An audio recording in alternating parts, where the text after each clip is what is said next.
Very quiet among the bridges and leaves, among the detuned strings and smoking burnt-out candles, among the white seashells and nodding wooden animals. The restless animals suddenly made their way down to the sandy shore to meet with the secret messengers who clandestinely carried post and treasures brought from all the places just over the horizon line. Moonlight darted down from above the gentle cove, and the wind blew small melodies from pockmarks in the cliff face. "Soon they will arrive," said Cow simply. Slowly an atmosphere of nervous excitement began to whisper among the variety of the pebbles and rock pools, turned luminous greens and yellows in the sharp moonlight. "And we must beware of the law," added the blue mouse in a soft voice. "Good point, Mouse," agreed Bear, who had a comforting voice.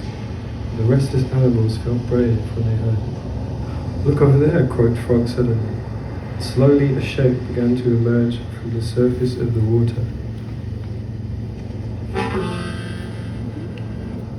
I look out at the rain on the reclusive road that polishes the bend below the street lamps and talking branches.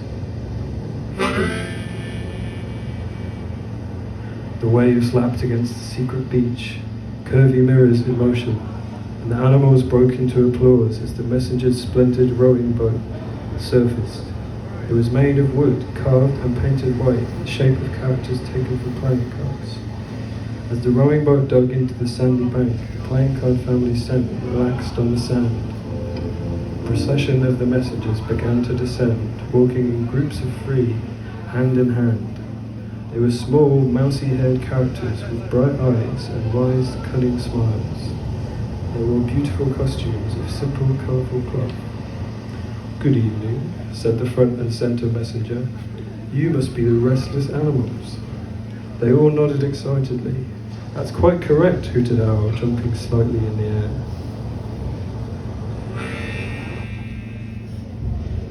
Long fabrics hang in the sky. The bus is taking people home through the bridges and leaves. It's too cold and I can't keep the damp out. But it's too early to cross to the other side of the very first bridge.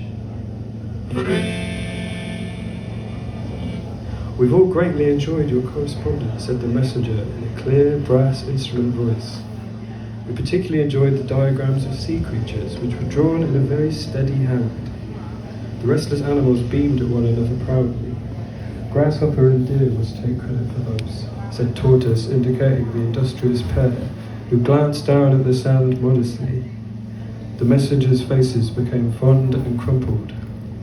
"Well then," began a new voice, "shall we arrive happily at our business?" "Why certainly," said the blue mouse, turning in a circle.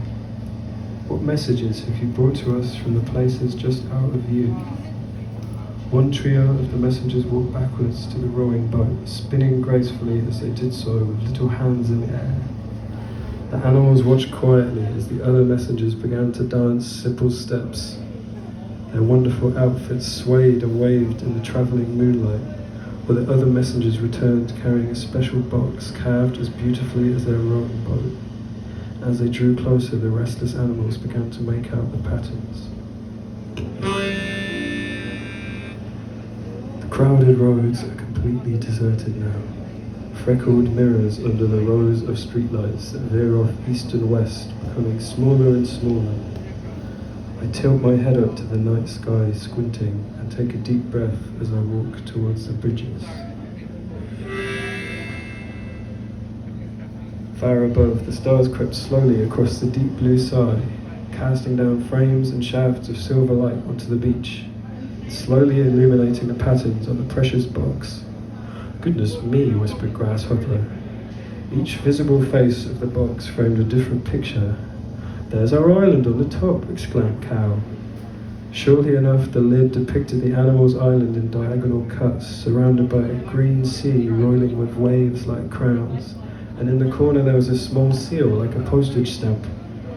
The eastern face of the box showed a constellation of sparkling stars, fixed in a sky shaded carefully in purple, while the western face was a picture of a seashell containing an enormous pearl stroked with blue and yellow.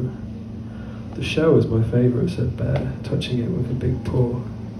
"Look at this one, Fox," said Tortoise. This drawing was of a red castle with a tall clock tower standing at the end of a very long path. The front face of the box, however, was the most splendid of all. "It's us," cried Dog. The restless animals all laughed as they recognized themselves in the picture, which showed them walking through a forest of enormous flowers. "I'd love to play in that forest," said Deer. "And I agree with Deer," said Frog with a leap. A messenger stepped forward, placing a small hand atop the box. "We're pleased you take pleasure in our wooden pictures, which we really enjoy making. Now would you all like to see what's inside?" The affirmative nods of the restless animals were like a wonky dance. But as the messenger began to lift the lid, a sound suddenly came from the cliffs. I step off the bridge, and now we are walking down the shadow of an old track, past perfectly circular hills and deer jumping through the combed fields in an equal line of three. I step again, and now we are walking through the mist and discarded books, passing from field to tree-walled field, watching the smoke rise from the factory chimneys. The restless animals wheeled around, and in an instant the cove took on a difficult silence. The ocean became still, reflective and afraid, and there were lights moving in the sky above the cliffs, cutting lines and regulated angles into the soft night clouds. "Oh, not the law again," said Tortoise with an exasperated look upwards. "Can't we have any fun?" lamented Owl. "Oh dear," said the messenger sadly. "I wish we could stay here and have fun longer, but we must all be off now, post-haste, as I'm sure you will understand." The animals all nodded. "Will you be able to look after our messages from the places that lie just out of view?" The messenger patted the box, and Dog leapt up to it in a swift and happy motion. "Most certainly, my dear friend," yelped Dog. "We'll write to you," said Grasshopper. In the manner of a scrunched-up piece of paper, all of the messengers smiled and swung quickly back into that boat, which settled gracefully once more beneath the waves, which began to quicken and tap against the sand, which began to create a light and urgent rhythm for the restless animals to form a circle. "Well, my dear animal friend," said Cow, "it looks as though the law are after us again. They must have discovered we've escaped."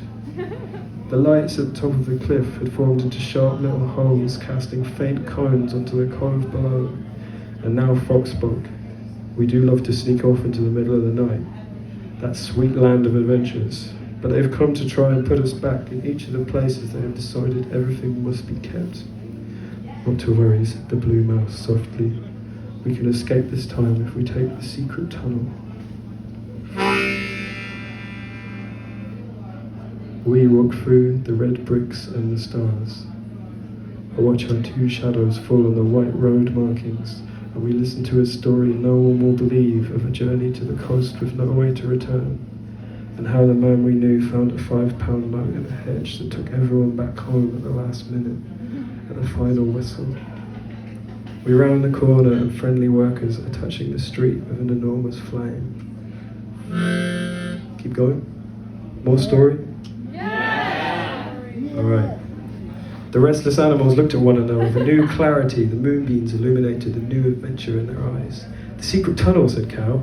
"You know what that means," said Bear. "It means not coming back," said Frog. "We could go back now," said Fox. "That's right enough," said Dog. "There's no way home now," said Owl. "Except the home that is in front and not behind," said Tortoise. "Don't be afraid, my restless friend," said Grasshopper. "It'll be okay if we all go together," said Deer. Now the lights were beginning to descend the cliff path, and the sound of strange language was coming faintly into view. Quickly, Bear collected up the box with one paw and some of the smaller animals in the other, and the big jumble set off at speed, travelling west down the beach.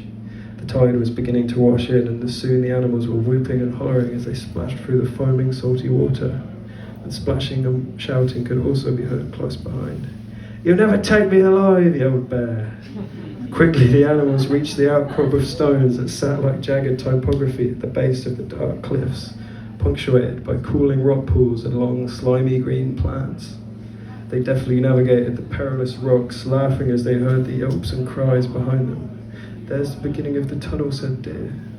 Here the cliffs were smooth and purple, intercut with white zigzagging rocks sandwiched between layers which resolved around an entrance cut into the face.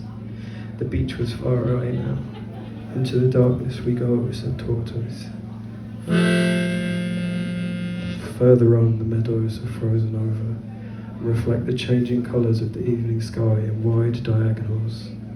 We walk among the branches and rivers, crossing arching bridges as the sun sets over the tree-lined avenues. A robin flies past us, just visible, hopping in the darkness. This gate is locked. We will have to climb over it. The restless animals scampered into the cave. Darkness filled the tunnel like a blanket, but sounds ricocheted off unseen walls, first close, then echoing enormously. "Where on earth are we going?" asked Owl. "Don't worry, said the blue mouse softly. Slowly a dim path revealed itself. There were cracks and holes in semicircles and lemon shapes cut into the ceiling of the tunnel, which allowed the brilliant moonlight in. The walls were damp, and when they veered close, they shone in angular patterns before suddenly falling back into darkness as the tunnel expanded again. And the landscape of sounds changed too, sometimes full of chirping drips or gushing water, sometimes echoing waves breaking against the cliffs in the growing distance.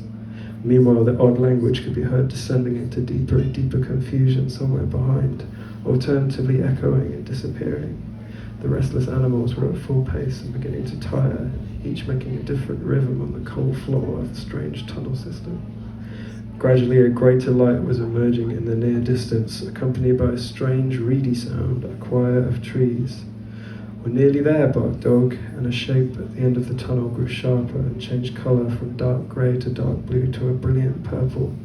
And finally, as the animals reached fresh air, the sky had turned pink. "Nearly done now." We dally and give thanks for the rare space of this place, walking in circles on the gravel beneath the winter trees and stars. An archery and geometry of light slowly rotates, humming above the tall brown buildings, giving each saying a temporary ability to turn hopes into sounds. The restless animals heaved with incredible effort, each doing their part, and budging, then slipping, then tumbling. The enormous boulder fell perfectly over the cave exit. "I need to lie down," gasped Bear. "Where are we now?" asked Deer. The restless animals looked around. They had emerged onto a short plateau of light purple stone marked with brushed plants that lined a path leading up to the beginning of a rickety bridge. Sidling up to it, they looked, searching for the details of the other side, and the sea washed calmly against the rocks below. "We didn't look in the box yet. Where is the blue mouse gone?" A path precariously announces itself, written into a familiar rocky landscape, shot through with clumps of yellow gorse.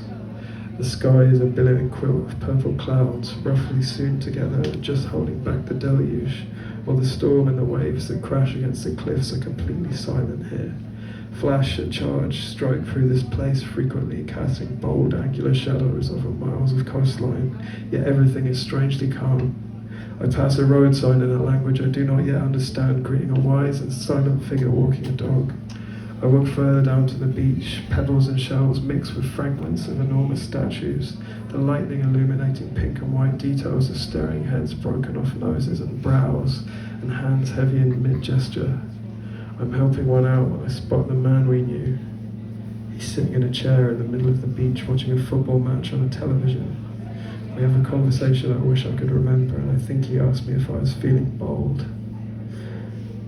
I keep waking up among the daffodils and ellipses, and sometimes the sea laps against the second floor windows that remain open to the moonlight, welcoming the new flowers which secretly open into compasses of colour around the wooden animals. And in this way the picture from the story has arrived in this place. Standing to the east of this page is a coincidence, while to the west are the bridges. Empty branches are struck on the pressed blue cloth of the afternoon sky, like lightning turned into furniture, like diagrams of sparking nerves printed on the pages of a textbook, while a finch sings and makes cuts in the air.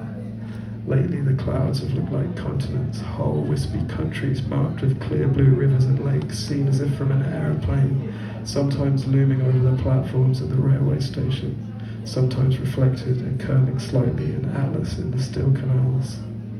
Here the bridge carries water over water and becomes a picture of a picture. I look west to the other side and see the animals looking back at me.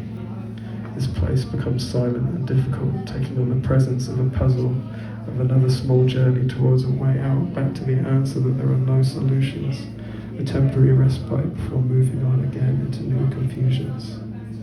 I cross the bridge and come here again, to where the freight trains rush beneath your feet. After crossing these recent bridges with good friends, each time I am quite suddenly and unexpectedly thinking again of the man we knew, the best of us, and each thing that has fallen down into the rivers. I remember with new clarity small details, eyes with lights in them, the sound of a voice, or the way hands felt or sounded poking through a letterbox, the personal magnitudes that make each journey so opaque.